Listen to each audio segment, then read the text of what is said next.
Paint അടിക്കാൻ അറിയുന്ന ഏതൊരാൾക്കും ചെയ്യാൻ പറ്റുന്ന സിമ്പിളായിട്ടുള്ളൊരു വുഡ് ഡിസൈൻ എങ്ങനെ വരയ്ക്കാമെന്ന് നമുക്ക് നോക്കാം. ആദ്യം നമ്മൾ തേക്കിൻ്റെ കളർ ഇനാമലിലോ അതല്ലെങ്കിൽ മറ്റേതെങ്കിലും പെയിൻറ്റിലോ ബേസ് കളർ അടിച്ചിടുക. എന്നിട്ട് നമ്മൾ എനാമൽ പെയിൻറ്റിൽ ബ്രൗൺ കളറ്, അതുപോലെ ബ്ലാക്ക് കളർ ഉണ്ടെങ്കിൽ അത്, പിന്നെ ഒരു ഫ്ലാറ്റ് ബ്രഷ്, അതുപോലെ തന്നെ ഒരു 2 ഇഞ്ച് ബ്രഷ്, ഇത് ഉണ്ടെങ്കിൽ തന്നെ നമുക്ക് വരയ്ക്കാം. അപ്പോൾ സിമ്പിളായിട്ടുള്ള ഡിസൈൻ എന്ന് പറഞ്ഞു കഴിഞ്ഞാൽ നമ്മൾ സാധാരണ ഏതൊരാൾക്കും വരയ്ക്കാൻ പറ്റുന്ന ഡിസൈൻ ആയിരിക്കണം, അല്ലേ? അല്ലാതെ നമ്മളൊരു വലിയ ബുദ്ധിമുട്ട് പിടിച്ചിട്ട് വലിയ വരക്കാർക്ക് മാത്രം വരയ്ക്കാൻ പറ്റും, അല്ലെങ്കിൽ കുറേ കാലം പ്രാക്ടീസ് ചെയ്താൽ മാത്രം ചെയ്യാൻ പറ്റും എന്നുള്ള ഡിസൈനുകളല്ല ആദ്യം വരച്ച് പഠിക്കേണ്ടത്. സിമ്പിളായിട്ടുള്ള ഡിസൈൻ തന്നെയാണ്. അപ്പോൾ അത് പഠിച്ചാൽ മാത്രമേ നമുക്ക് ബുദ്ധിമുട്ട് പിടിച്ച ഡിസൈനുകളൊക്കെ ചെയ്യാനായിട്ട് പറ്റുള്ളൂ. അതുപോലെ തന്നെയാണ് ഇപ്പോൾ നമ്മൾ ഏതൊരു കാര്യമാണെങ്കിലും ആദ്യം നമ്മളിപ്പോൾ ഒരു സൈക്കിൾ ചവിട്ടാൻ പഠിക്കും, എന്നിട്ടാണ് നമ്മൾ ബൈക്ക് ഓടിക്കാൻ പഠിക്കുന്നത്. അല്ലാതെ നമ്മൾ വേറൊരു വരക്കാരൻ വരയ്ക്കുന്നത് നോക്കിയിട്ട് അയാൾ വരച്ചു, അല്ലെങ്കിൽ എനിക്കും അതുപോലെ ഇന്ന് തന്നെ വരയ്ക്കണം എന്ന് ചിലപ്പോൾ പറ്റിയെന്ന് വരില്ല, കാരണം അതിന് ബുദ്ധിമുട്ടുകളുണ്ട്. അപ്പോൾ നമ്മൾ ആദ്യം സിമ്പിളായിട്ടുള്ളത് വരയ്ക്കാനായിട്ട് പഠിക്കുക. പിന്നെ നമുക്ക് ഓട്ടോമാറ്റിക്കായിട്ട് നമുക്ക് തന്നെ ഒരാളുടെയും സഹായം ഇല്ലാതെ സ്വന്തമായിട്ട് ചെയ്യാനായിട്ട് പറ്റും. അപ്പോൾ ഈ ഒരു ബേസിക്കായിട്ട് ചെയ്യുന്ന ആളുകൾ എപ്പോഴും എളുപ്പത്തിലുള്ള ഡിസൈനുകൾ ചെയ്യാൻ നോക്കുക. പിന്നെ വരയ്ക്കുമ്പോൾ ബേസ് കളർ പുറത്തോട്ട് അധികം പ്രൊജക്റ്റ് ചെയ്ത് കാണാത്ത രീതിയിൽ വരയ്ക്കാനായിട്ട് നോക്കുക.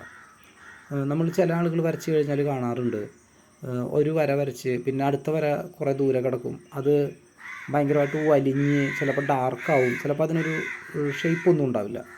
അപ്പോൾ നമ്മൾ എപ്പോഴും ശ്രദ്ധിക്കേണ്ട കാര്യം, ചെയ്യുന്ന വർക്കിൽ എപ്പോഴും എല്ലാ ഭാഗങ്ങളും ചെറിയ ഡിസൈനെ കൊടുക്കുന്നുള്ളെങ്കിലും അത് കുറച്ച് വൃത്തിയായിട്ട് ചെയ്യാൻ ശ്രമിക്കുക. അപ്പോൾ കാണുമ്പോൾ തന്നെ ആളുകൾക്കൊരു രസമായിട്ട് തോന്നും. വരയ്ക്കുന്ന സമയത്ത് ബേസ് കളർ അധികം പുറത്തോട്ട് കാണാതെ വരയ്ക്കാനായിട്ട് ശ്രമിക്കുക.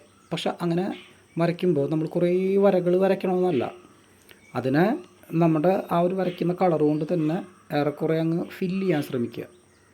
എന്നിട്ട് നമ്മുടെ ആ ഒരു ബ്രൗൺ കളറ് യെല്ലോ കളർ അധികം പുറത്തോട്ട് കാണാത്ത രീതിയിൽ ആക്കി കവർ ചെയ്യുക. അതിപ്പോൾ 2 ഇഞ്ച് ബ്രഷ് കൊണ്ട് വരയ്ക്കാം, അതല്ലെങ്കിൽ ഫ്ലാറ്റ് ബ്രഷ് കൊണ്ട് തന്നെ വരയ്ക്കാം നമുക്ക്. പക്ഷേ ഇതുപോലുള്ള സൈഡ് വശങ്ങളൊക്കെ നമ്മൾ വലിയ ബ്രഷ് കൊണ്ട് ലൈൻ ഇട്ട് കൊടുക്കുകയാണെങ്കിൽ നമുക്ക് പെട്ടെന്ന് തന്നെ എല്ലാ ഭാഗത്തും കളറ് കയറിയിട്ട് കിടക്കുകയും ചെയ്യും. അതുപോലെ നമ്മുടെ വർക്കിൻ്റെ ആ ഒരു ഏരിയ കൂടുതലായിട്ട് നമുക്ക് കവർ ചെയ്ത് പോകാനായിട്ട് പറ്റും. നമ്മൾ ചെറിയ ബ്രഷ് കൊണ്ട് വരയ്ക്കുകയാണെങ്കിൽ നമ്മൾ ഓരോ ലൈനുകളായിട്ട് ചിലപ്പോൾ ഇട്ട് കൊടുക്കേണ്ടി വരും. പിന്നെ നമുക്ക് ഈ ഒരു കളറടിച്ച് ഇതിൻ്റെ മുകളിലൂടെ ചെറിയ ലൈൻസ് കൊടുക്കുകയും ചെയ്യാം, അത് നമ്മുടെ സമയത്തിനും സൗകര്യത്തിനൊക്കെ അനുസരിച്ച്. പക്ഷേ സിമ്പിളായിട്ടുള്ള ഡിസൈനുകളൊക്കെ വരയ്ക്കുമ്പോൾ ചിലപ്പോൾ ചെറിയ ഡിസൈനുകളാണ്, ചെറിയ പലകയിലാണ് വരയ്ക്കുന്നതെങ്കിൽ ചെറിയ ബ്രഷ് കൊണ്ട് തന്നെ വരയ്ക്കേണ്ടി വരും. അല്ലാതെ അത് വലിയ ബ്രഷ് കൊണ്ട് വരച്ച് കഴിഞ്ഞാൽ വീതി കൂടിയ കട്ടി കൂടിയ ഡിസൈനൊക്കെയാണ് വരിക.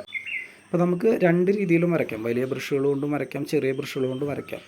പക്ഷേ ജനൽപ്പാളി അങ്ങനെയുള്ള ചെറിയ പട്ടികകളിലൊക്കെ വരയ്ക്കുമ്പോൾ ചെറിയ ബ്രഷ് കൊണ്ട് വരച്ച് കഴിഞ്ഞാൽ ആ വരയ്ക്ക് ആ ലൈൻസിനൊക്കെ കുറച്ചുകൂടെ വൃത്തി ഉണ്ടാവും.